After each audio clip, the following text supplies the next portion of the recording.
Hi everyone, I'm Alexios Chrysoloras. I am mundanely known as Ryan Neal. I'm in the Barony of Sacred Stone in Atlantia, and I also teach historical swordsmanship at Swordwind Historical Swordsmanship in North Carolina.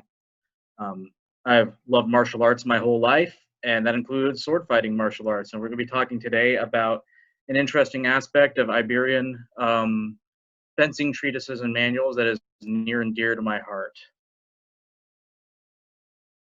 Let's see. I hope people can see this okay? Okay, awesome. Street Violence at CommonSchool Iberian Fencing by Kyrios, Alexios, Chrysoloras. So, first before we talk about street violence, let's talk about violence. It's sometimes a fun topic, often not, depending on whether it's cartoonish or our distance from it. But we'll talk about the distinction first between social violence versus antisocial violence. And if you've not done any hopology or really dived into what violence is, it seems like all violence is antisocial by nature. But when martial artists and hopologists talk about violence, we're really talking about two things. There's social violence, sort of a dominance hierarchy battle. This thing, where you see two guys at a bar who've had too much to drink, like, you want to go, taking off shirts, bumping chests, maybe even swinging on each other. Neither of these, it's more of a dominance and hierarchy type fight. None of these guys goes out trying to kill the other, usually. This is to be distinguished from antisocial violence, which is like a mugger with a knife in the street, Ted Bundy, a serial killer. It's not based on reciprocal violence where we have kind of agreed to basically have a duel in the street, or we're entering a fight with each other for dominance. This is stuff like, I'm trying to murder you, I'm trying to take your money at knife point.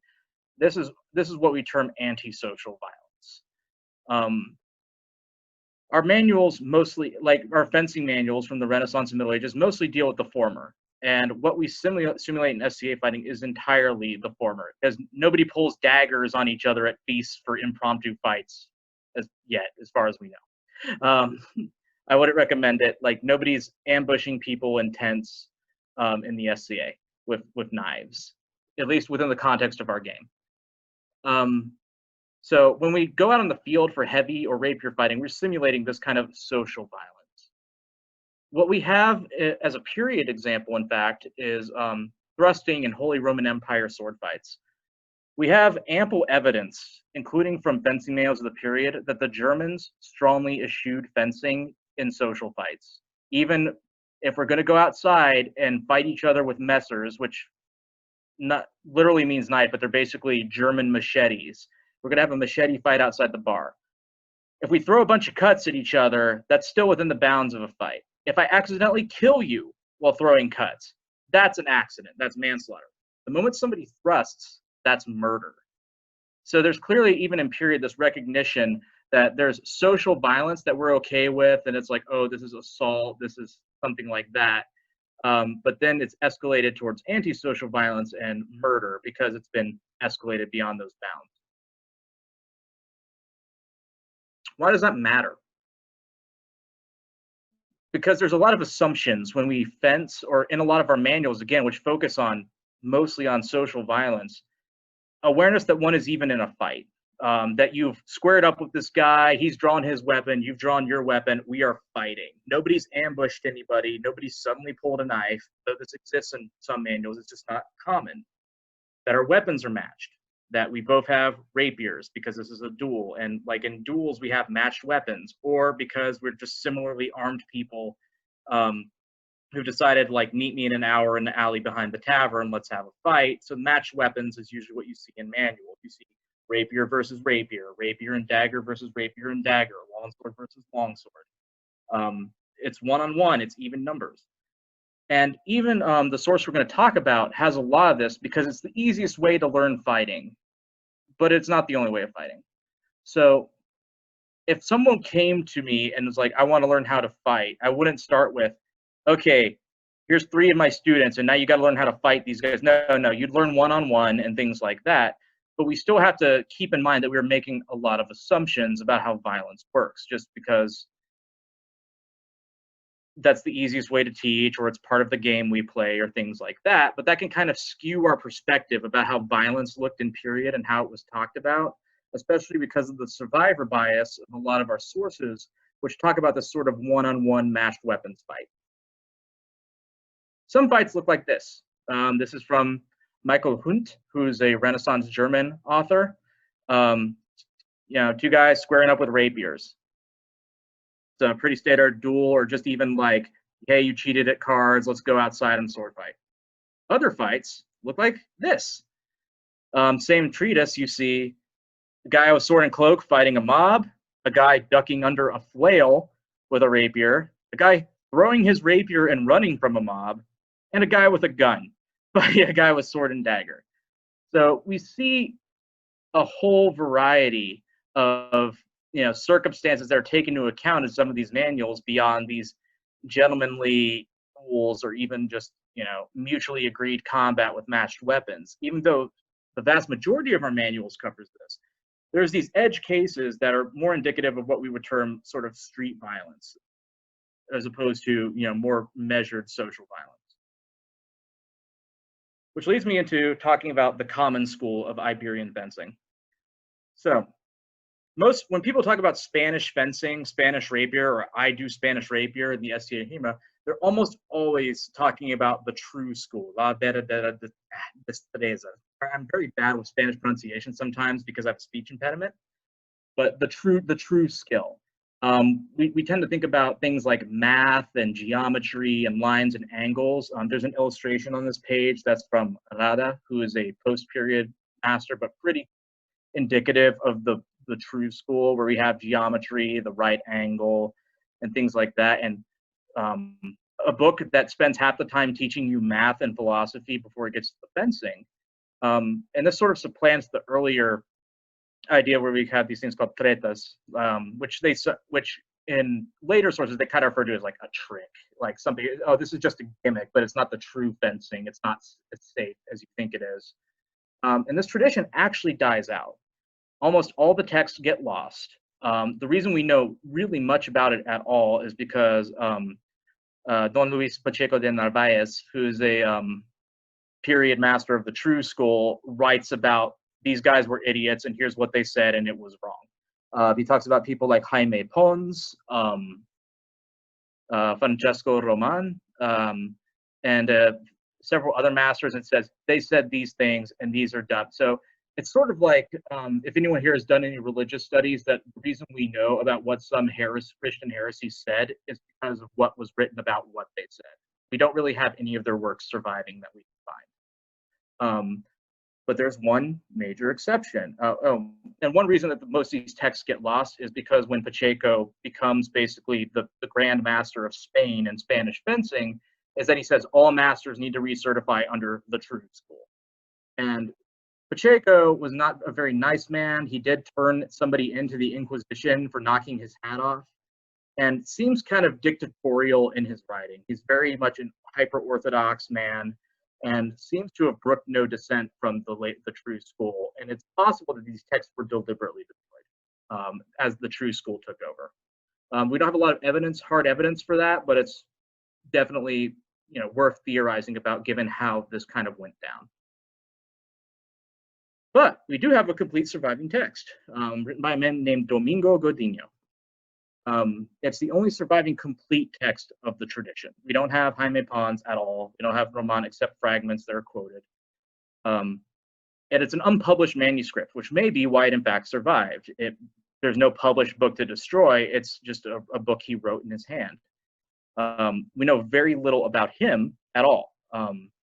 He wrote it. We can just say what he said about himself, that he is a master, that he is from Santarém in modern Portugal, though at the time the crowns were united, and that possibly he was married, because he says that single men should not be examined to become masters of fencing. So we could kind of hypothesize. Possibly his first name was actually Domingos, but that's unknown. His book contains works on sword alone, sword and rodela, which is basically a round shield that's strapped to the arm, sword and dagger, sword and buckler, which is incomplete. It has 6 chapters, the 6th of which is blank.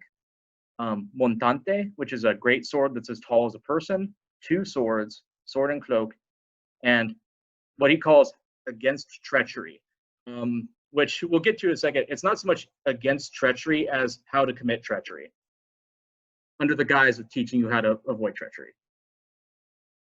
This is what it looks like. You can see that it's a very rough draft. You see on one side he has basically, he's crossing out subjects as he covers them. And on the right, you see like some of the writing and how it's broken down in the chapters. It's full of marginalia. It's full of little footnotes. Like, remember to go back and talk about this more later. The footnotes are gold too, because it has lots of information about how to stand. Like, plenty of fencing manuals talk about how to stand. And, you know, they have these very precise things like, oh, your weight should be over the back leg and it should be bent at this angle. Godinho says, you should stand in whatever way does not allow you to be struck. He says the same about like the sword. He says, grab the sword however comes naturally, even in the left hand. What's particularly interesting about that as well is in the common tradition, if you read later true school Spanish stuff, they're adamant. They give you methods, in fact, for teaching lefties how to be right-handed. And some call it, I believe, Rada says that it's a defect of your parents didn't raise you right, basically, if you're left-handed. Which, you know, this cuts close to home because I'm a left-handed fencer. But Godinho, he's like, being from that earlier CommonSchool, is like, hey, if it's comfortable in your left hand, hold it in your left hand. You know, be proud of who you are. Then he goes on this whole spiel about why left-handedness is okay, which creates a theory, I think, that he may have, in fact, been left-handed. So, you know, that's another reason he's so close to my heart. So let's dive in.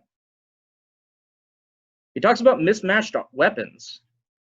He tells you how to face different ones. Like, if I have a sword and dagger, how do I face a man with sword and shield? If I have 2 swords, how do I fight a person with like this kind of weapon? Which, again, in most of our rapier manuals and sword manuals from period, it's like, if I have a long sword, the other guys just assume to have a long sword, or rapier versus rapier. It's all matched. You look at Capoferro, you look at Gigante, you look at a lot of these masters, and most of it assumes matched armaments. But Godinho goes out of his way in each weapon to say, if you have these weapons, these are the advantages you have against this, the disadvantages you have against that. And this is interesting because it has military and street violence implications, like I was talking about earlier, because duels usually match your weapons. So it implies that I don't have a choice in what I'm carrying. I'm in a battlefield. I'm in street violence. How do I deal with the fact that I'm suddenly assaulted by a guy with sword and shield, and all I have is the single sword? And Godinho goes into that, which is very interesting contextually about his manual. As a matter of fact, of note, Godinho describes 2 fighting situations explicitly. He says how to fight in a school and in demonstrations, and like how to fight basically for realsies. The word duel does not come up in Godinho. Speaking of school, he has advice on not getting killed by rival schools. You'll notice this picture from the Karate Kid and like the sort of Cobra Kai thing. This is, in fact, a period mindset. Not a period picture, obviously, but Iberian fencing schools are violent as hell. We have a master post-period named Tomas Luis, and he literally says, like, hey, if you get hit in the head, tighten your hat down so they don't see you bleed. Don't give them that satisfaction. And we have this order of operations Godinho gives us when starting a fencing bout, because these schools hate each other. They're rivals. They're rivals for money. Then they kind of rival gangs at times. Godinho says, like, the very first, you do not give up your sharp sword until you have the training sword in hand. So that, like, you don't just give up your sword, now you have your hands with nothing, and the guy just swings on you with the training sword or his sharp. You always want to make sure that you have a weapon in your hand. He explicitly describes when your hat comes off, when your cloak comes off, and he says, hey, if there's also hard feelings out about, you make sure that you get your sharp back from your trusted friend that you brought with you before you put the training sword down. This is very explicit, not in just Godinho, but Tomas Luis. So we get this impression that Iberian fencing schools are horrifically dangerous, that you're just going to risk being attacked and you need to constantly watch yourself. Also of note in Tomas Luis is masters are cheaters. He says that like the staff is the staff that masters carry to basically like negotiate fights. He says that's to keep people apart when you have to and to beat them when they break the rules. But he also says, don't let that guy's teacher stand on his good side because he's going to use his staff to block your tajo, your forehand cut. So he's like, even the masters are cheaters if you go to these schools. And the fact that they give these warnings, which we don't see in like Italian schools, Morozzo and those guys, like, oh, by the way, if you go to another school, they're going to try to murder you. So we have an interesting contextual look into Spanish fencing schools in Godinho that's certainly informative about like how they viewed fencing bouts and how basically scary they could be when they tell you, oh, imagine if you went into a karate school, for example, the karate school, and they said, oh, by the way, if you ever go to a tournament held by that school across the street, you might die. So here's some advice to make sure they don't try to kill you. That kind of puts into perspective the martial culture of the. He also talks about bodyguard work and fighting multiple people. So the montante, which again is a sword as tall as a person and two swords, it's taught through rules, kind of like these patterns or solo kata if you've done like an Eastern martial art like kate. It's taught through these patterns, and they all have names like guard a woman, narrow street, wide street, surrounded in a wide street. And what these rules do are basically like, how do I move this weapon in this situation? Like if I'm in narrow street, I can't cut. There's not enough room, because if you've been to Europe, there's some really narrow streets in Europe, not as common in the United States. And basically like his rule has you always going over your head, like vertically to thrust the guy behind you, then coming back over and thrusting the guy in front of you, but no cutting because I don't have the room. In guarding a woman, he gives you, and guarding a woman is a very common name for a rule in Spanish sources. And it's, people have slightly different perspectives on how this is to be done, but there's kind of linked by the tradition that basically you have the person you are guarding, which explicitly is a woman or a lady in this context, just because of the gendering of the times, but could presumably be any person you're guarding. You have them grab your belt or put their hands on your shoulders. And what that lets you do is you always know where they are. You can always keep track of them. You don't have to worry about losing track and them getting killed or people getting in between you and your charge. And so you know where they are, and you deliver every cut in front of you, and you move it always over your head. You have them duck their head lower than yours. You always keep it in front, because if you wheel, you might hit your charge. So you're always cutting in front, keeping it like above your head so you don't risk hitting your own person you're protecting. Godinho extrapolates into his rule of guarding a cloak, which is used as a metaphor for goods. There's a saying that's contemporaneous with him, like they took even his cloak to imply they took everything from him. And they said you could also use this if you're surrounded and protecting someone, where you have the person you're protecting drop to the ground, and then you walk basically around them, cutting over them, continuing to fight. And in that context, in those protection context, and also surrounded in a wide street where he's making these big whirling cuts. And again, he treats two swords the same. You're fighting multiple people, you're protecting someone, you're in these situations. And again, that by its nature implies street violence. Nobody signs up for a duel. It's like, I challenge you to protect this person against my 5 friends. That's not a dueling context. That's not a friendly context. That's, I need to get the Duchess from one side of town to the other, and there are 10 assassins, and I've got to do it with these 2 swords in my hand, which is pretty badass in many ways. And he explicitly talks about this and how to do it. Which brings me to Against Treachery.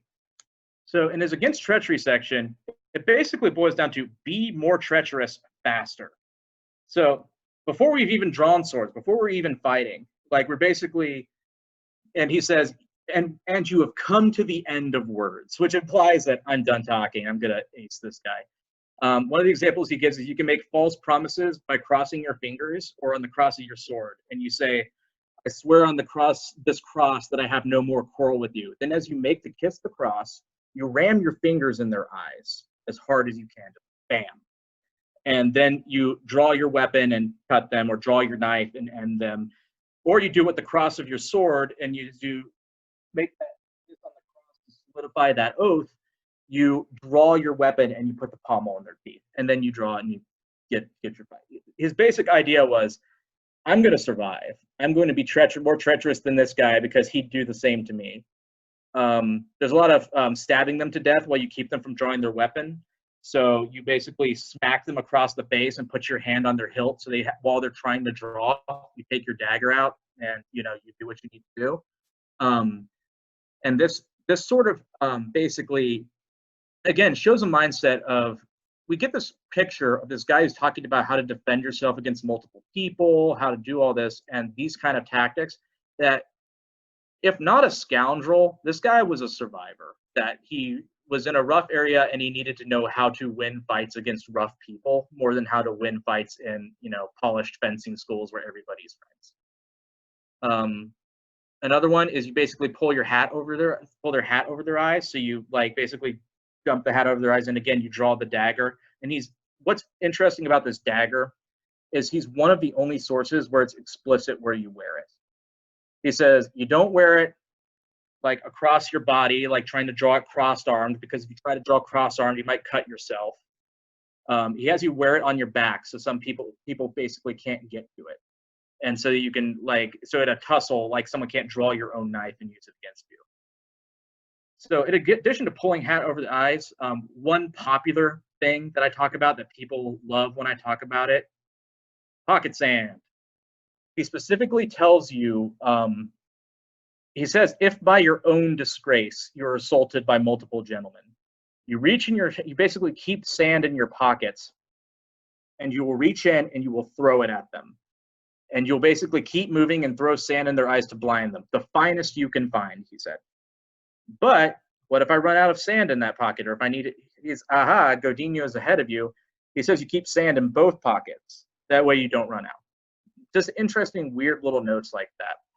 Also kind of talked about around here are if you need to use a montante, a greatsword, to clear a room. So if you think you're going to ambush, basically you open the door, you stab to one side, then as you come in, you basically wheel it around. So if anyone's trying to ambush you, you can take them out. Drawing the sword. So once we've done our dirty trick and put the hat in their face, he talks about drawing and readying the weapon. It's a few masters, Capoferro, Palladini, and a few others talk about drawing the sword in various ways. But Godinho gives the complete context of, we're at the end of words and we're X, Y, Z close. How do you do this? He talks about drawing. He go to what he calls nails down. In the vulgar school, they're big on nails up, fingernails down as guards. Whilst the true school is fingernails in. And you go nails down, and then you address their attack with a thrust or what have you. He says, and he gives context on if you're too close, how many steps you need to take, those kind of things. And what does drawing stuff imply? Stuff is going down, and I don't expect it. If I expected it, the weapon would be in my hand. So I need to draw this weapon in a hurry. And addressing how to do that quickly against somebody else who's actively fighting you, that's kind of unique among sword fighting traditions. Additional information we see on this. Tomas Luis, he talks about how to train to fight in complete darkness. He talks about blindfolding the students and basically having them learn to sort of feel with the sword with sort of these wide cuts, and at the moment you find steel, you thrust, because he has to be behind the sword. Godinho has more information that when you take your cloak off to get ready to wrap it around your arm as a parrying device, you can let it whip across their eyes and blind them, so you get a free shot basically. And also in Godinho, he talks about defeating hidden armor. We have a lot of examples in period of people wearing hidden chain or hidden armor under their clothes, and basically talks about how to deal with it. Number one is stab them in the face because the armor never reaches there, because otherwise it's not hidden. Two is go for armpits. Three is cut the legs. So he has a lot of information about if somebody's trying to pull a sneaky on you and wear hidden armor, this is how you deal with that. So he's dealing with some pretty roguish people.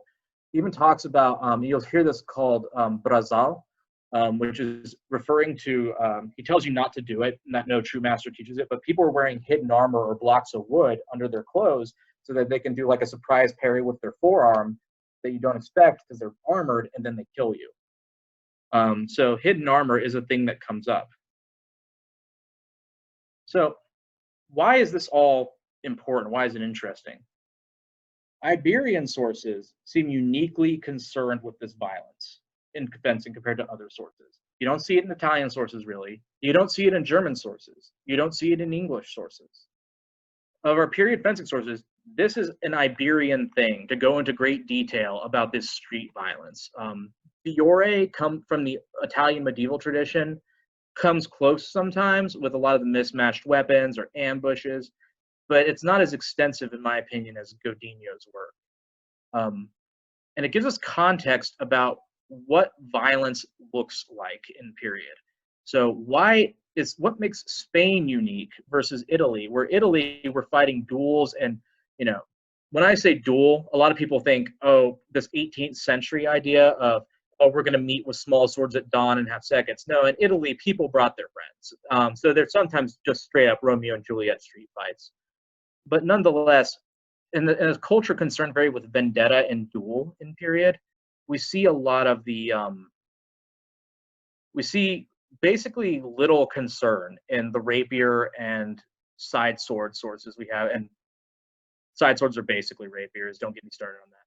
But we see no concern really from these people or from the Germans. But Spain, no, we got to talk about this in a fencing manual. This is important to talk about.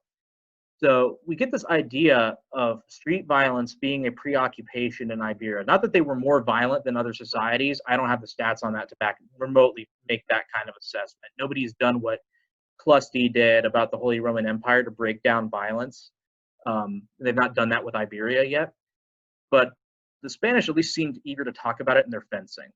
So it's worth thinking about, and it gives us sort of further research to be done on what social forces created this tendency versus elsewhere. And I think there's a lot of ground to be mined on that, and it's currently what my project is. But that's sort of so the goal of this presentation, in other words, is basically to show, hey, Iberian fencing is concerned with this situation, a situation that is good to know about because it's something your persona, if it's of the period, would had to have dealt with and had thoughts about. And to cause us to give thought to what violence looked like in the Middle Ages. This does not mean that we should bring any of it into our game, of course. Our game is a game of chivalry and fairness and goodness and the Middle Ages as they should have been. But in order to be historically accurate, we at least have to know well, in period, this kind of stuff happened too. People were always gallantly dueling. So I think that this is, what we should think about, especially when doing an Iberian persona from the Renaissance and early modern period. And that's pretty much that. This is another illustration from Rada, the true school, by the way. Does anybody have any questions? I think the major question is, where did you get your sources? Can you purchase a copy of these books? Sorry, I forgot that I actually think I put a bibliography at the end, but if I didn't, yep, there we go. Can people see that okay? So if you need Godinho's work in English, Iberian Swordplay, it's translated by Tim Rivera. And it's an English translation of Godinho's Art of Fencing. Word of warning, Tim Rivera did not do a lot of editorializing. He translated it as he did. Basically as Godinho wrote. Godinho is writing in Spanish, and he is not a native Spanish speaker, so there's weird, ambiguous stuff, and also this is a rough draft, but Tim doesn't try to make it make sense sometimes. He's just it is what it is, and he didn't want to influence people's interpretation, so there's some stuff in there that's hard to read, but that's the best English translation. I also recommend this article. Dandic, Pompous, and Quarrelsome, Uses in Customs and Iberian Fencing Styles at the 16th and 17th centuries by Agia. Agia, by the way, is also where you can get the Spanish version of Godinho. So check out Agia Editora, and he has the Spanish version. They have the Spanish version of Godinho.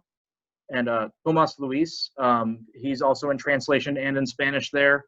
His book is Lessons on the Practice Sword. And those are the main sources I'm working with here. And again, Spanish, go to Agia. If English, I'd recommend Iberian Swordplay translated by Tim Rivera, with Steve Hick, Eric Myers, and Manuel Valle Ortiz. Okay. Someone said, my teachers have mentioned that a noble would have often trained with two different masters, a theoretical master and a battle master. Could it be that Giordano, was more a practical master compared to Caravanzio and Narara as theory masters?